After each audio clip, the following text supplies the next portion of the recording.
हाँ तो नमस्ते जी, आप लोगों का स्वागत है आपके अपने परिवार राम ऑनलाइन क्लासेस में।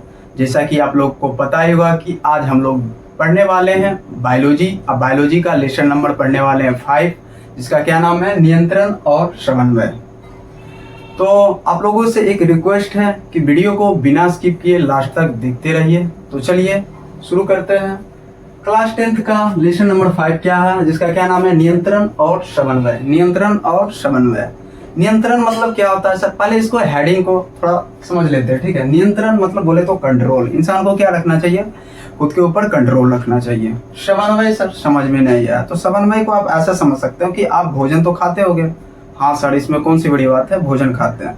तो भोजन खाने के लिए आप क्या करते हैं, शरीर के अलग अलग अंगों का क्या करते हैं, उपयोग करते हैं। जैसे फॉर एग्जाम्पल भोजन खा रहे हैं तो आंख क्या कर रहा है आपका, आप क्या कर रहा है, आंख आपका क्या करेगा, भोजन को देख रहा है, पहली बात।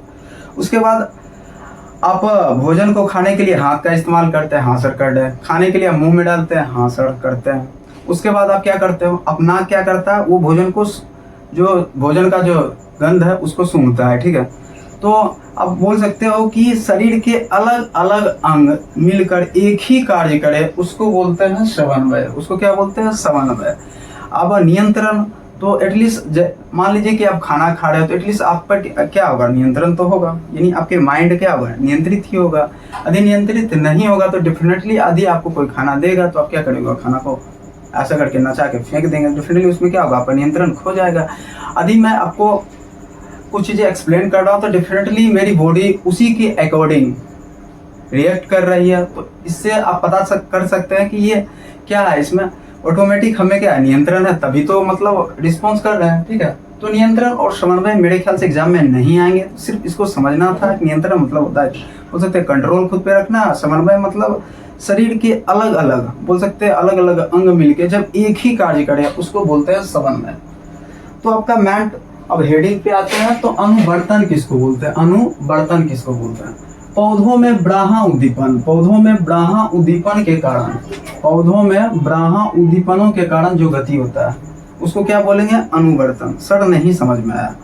जैसे कि एग्जांपल आप ले लीजिए छुई मुई। मेरे ख्याल से छुई मुई का पौधा आपने देखा होगा। हाँ सर, यदि नहीं देखा तो कोई बात नहीं, आप लोग जाके गूगल पे सर्च मार लीजिएगा और वहाँ से इमेज देख लीजिए। लेकिन आप मेरे ख्याल से डेफिनेटली हर कोई इंसान छुई मुई का पौधा तो देखा ही होगा। ठीक है, तो छुई मुई का पौधा आपने मेरे ख्याल से देखा होगा। तो छुई मुई का पौधा, मान लीजिए वो छुई मुई का पौधा है, तो छुई मुई पौधे को आप क्या करोगे, जाके स्पर्श कर दो, उसको क्या कर दो, छू दो। तो आप देखना कि छुई मुई पौधा क्या होता है कि सिकुड़ जाता है। तो इससे पता चलता है कि छुई मुई के पौधे में भी क्या हो रही है, गति हो रही है। तो ये कौन सी क्रिया दे रही है, तो ब्राहा उद्दीपन। ब्राहा उद्दीपन आपसे पूछ लेगा एग्जाम में कि छुई मुई का पौधा में कौन सी क्रियाएं होती है, तो उद्दीपन की क्रियाएं होती है। ब्राहा मतलब हमने बाहर से उसको छुआ तो डेफिनेटली उसमें कौन सा होगा, ब्राहा उद्दीपन की क्रिया, यानी जिसके कारण वो क्या करता है, गति में आ जाता है। तो उसी को हम बोलते हैं अनुवर्तन। उसी को क्या बोलते हैं, अनुवर्तन। मेरे ख्याल से डेफिनेशन समझ में आ गया होगा कि पौधों में ब्राहा उद्दीपनों के कारण जो गति होती है उसे अनुवर्तन कहते हैं। एग्जाम्पल में आप छुई मुई का पौधा, इससे बेटर कोई एग्जाम्पल हो ही नहीं सकता। ठीक है, अब आते हैं आपका उद्दीपन के प्रकृति के अनुसार अनुवर्तन के क्या देखते हैं, प्रकार। तो बुक के अकॉर्डिंग आपके 4 प्रकार दिए गए हैं। पहला प्रकाश अनुवर्तन, दूसरा गुरुत्वानुवर्तन, तीसरा जलानुवर्तन और चौथा रासायनिक अनुवर्तन है। चौथा क्या आपका, रासायनिक अनुवर्तन है। ठीक है, तो सिंपल है, प्रकाश अनुवर्तन किसको कहते हैं, बहुत सिंपल है डेफिनेशन। पौधे के अंग प्रकाश की दिशा में गति करते हैं, उसे प्रकाश अनुवर्तन करते हैं। यानी जो आपका पौधा का जो बॉडी होगा उसका अंग प्रकाश की दिशा में गति करेगा, उसी को हम क्या बोलते हैं, प्रकाश अनुवर्तन करते हैं। सर समझ में नहीं आया तो आप यहाँ से थोड़ी सी फिगर के माध्यम से समझ सकते हैं। मान लीजिए ये एक मैंने बॉक्स लिया, ये सेकंड लेयर है, ये फर्स्ट लेयर है। तो मैंने सेकंड लेयर पर एक कट कर दिया, मैंने एक कट किया, आप बोल सकते हैं कि मैंने एक स्क्वायर कट किया। ठीक है, ये कट और ये कट एटलीस्ट आपकी बराबर होना चाहिए। तो क्या करेंगे, अब मैंने एक स्क्वायर कट काटा, तो यहाँ से अब देखना, यहाँ की ये निचले जो लेयर है, जो सबसे निचला बॉक्स का लेयर है, वहां पे हमने क्या रख दिया, एक गमला रख दिया। गमले में एक पौधा है। ठीक है, गमले में क्या है सर, एक पौधा है। इस पौधे, अब यहाँ पर क्या किया, ये मैंने एक स्पेस छोड़ दिया। क्या छोड़ दिया, स्पेस। और यहाँ पर सेकेंड लेयर में भी एक स्पेस छोड़ दिया। तो अब क्या होगा कि सूर्य का प्रकाश इस लेयर से होते हुए यहाँ तक जाएगी। आपको पता है कि पौधा में क्या होता है, प्रकाश संश्लेषण की क्रिया होती है। तो डेफिनेटली ये सूर्य का प्रकाश यहाँ से एंटर मारेगा और यहाँ से एंटर मारेगा और पौधे अपना भोजन बना लेगा, ठीक है। तो अब क्या होता है कि सेकेंड फिगर में जब आते हैं तो इसमें होता है क्या, ये पौधा अब यहाँ से प्रकाश तो आ रहा है, ये पौधा क्या करेगा, यहाँ से पौधे प्रकाश की ओर क्या करेगा, मूव करेगा। यानी यहाँ तक आ गया, कुछ दिन तक यहाँ तक पहुंचा, फिर क्या हुआ, कुछ दिन के बाद आप देखिएगा यहाँ से ऐसे होते हुए ये पौधे प्रकाश की ओर क्या हो गया, मूव कर गया, यानी गति कर गया। तो डिफिनेशन के अनुसार पौधे के अंग प्रकाश की दिशा में, देखो पहले तो यहाँ था, आराम से बेचारा प्रकाश था, दूसरे दिन कुछ दिन बाद ये यहाँ तक मूव किया, फिर अगले दिन ऐसे होते हुए क्या हुआ, ये प्रकाश की ओर मूव कर गया, यानी गति कर गया। आप बोल सकते हैं कि पौधे का अंग प्रकाश की दिशा में गति करना प्रकाश का अनुवर्तन कहलाता है, ठीक है। मेरे ख्याल से डेफिनेटली ये चीज आपको समझ में आ गया होगा। यदि नहीं आया तो वीडियो को दोबारा देख लीजिएगा, ठीक है। गुरुत्वानुवर्तन किसको बोलते हैं, सिंपल है सर, गुरुत्वानुवर्तन नाम में इसका आंसर छुपा है कि पौधा, वही परिभाषा लिखना है कि पौधे का अंग का गुरुत्वाकर्षण बल की दिशा में गति करना गुरुत्वानुवर्तन कहलाता है। यानी पौधे का जो अंग होता है ना, गुरुत्वाकर्षण, आपको पता है पृथ्वी नीचे की ओर कौन सा बल लगाता है, सर पता है, गुरुत्वाकर्षण बल लगाता है। तो अब देखिएगा ये गुरुत्वाकर्षण बल के कारण पौधे की जो जड़ें होती है, पौधे की जो जड़ होती है, पौधे का क्या है, जड़ होता है, ये पौधे का जो जड़ है वो डेफिनेटली आप देखिएगा, छोटा पौधा तो थोड़ा सा जड़ हो, धीरे धीरे पौधा बड़ा होगा तो डेफिनेटली उसकी जड़ भी क्या होगी, बढ़ती जाएगी। तो पौधे की जो जड़ बढ़ती है डेफिनेटली कौन से बल, तो ये गुरुत्वानुवर्तन के कारण बढ़ता है। और नीचे की ओर पता है आपको, पृथ्वी के नीचे कौन सी बल लगता है, डेफिनेटली सबको पता है, गुरुत्वाकर्षण बल लगता है। और ये गुरुत्वाकर्षण जो गुरुत्वानुवर्तन जो गति होती है कहाँ होती है, पौधे की जड़ में होती है। कहाँ होती है, पौधे की जड़ में होती है। यदि हम प्रकाश अनुवर्तन के अकॉर्डिंग देखें तो प्रकाश अनुवर्तन जो गति होती है डेफिनेटली ये इसके शीर्ष भाग में होता है। किस भाग में होता है, ये आपका शीर्ष भाग में होता है। कौन सा भाग में होता है, शीर्ष भाग में होता है। आपसे पूछ ले प्रकाश अनुवर्तन की जो गति होती है वो पौधे के किस भाग में होता है, सर शीर्ष भाग में होगा। डेफिनेटली हमको पता है कि ये पौधे का जो ऐसे ऐसे होते हुए ये बॉक्स के होते हुए बाहर निकल गई, यानी प्रकाश की दिशा में, ठीक है। मेरे ख्याल से ये दोनों समझ में आ गया। अब आते हैं जलानुवर्तन। जलानुवर्तन किसको बोलेंगे कि पौधे के अंग का जल की दिशा में गति करना। पौधे के अंग का जल की दिशा में गति करना जलानुवर्तन कहलाता है। बहुत सिंपल सा डेफिनेशन है। आप इसको ऐसा समझ सकते हैं कि आपने एक लिया बॉक्स, ठीक है, एक ले लिया एक बड़ा सा ले लिया गमला, ठीक है। इसमें हमने जो ये पॉइंट्स जो डिनोटेड किए डेफिनेटली ये मिट्टी है। आपने मिट्टी से इसको क्या किया, भर दिया और एक साइड आपने लगा दिए छोटा सा पौधा, और ये पौधा आप लगा दिए तो कुछ दिन बाद ये पौधे इसमें क्या हुआ, ये पौधे लग गए, ठीक है। उसके बाद क्या होता है, आपने एक ले लिया कीप ले लिया, हाँ सर कीप ले लिया, और कीप में हमने डाल दिया ये जल। क्या डाल दिया, जल। अब कीप में आपने डाल दिया जल, तो आप देखिएगा जो पौधा का जो जड़ होता है वो पौधे की जड़ अब ये जल की दिशा में क्या करेगी, गति करेगी। जल की दिशा में क्या करेगी, गति करेगी।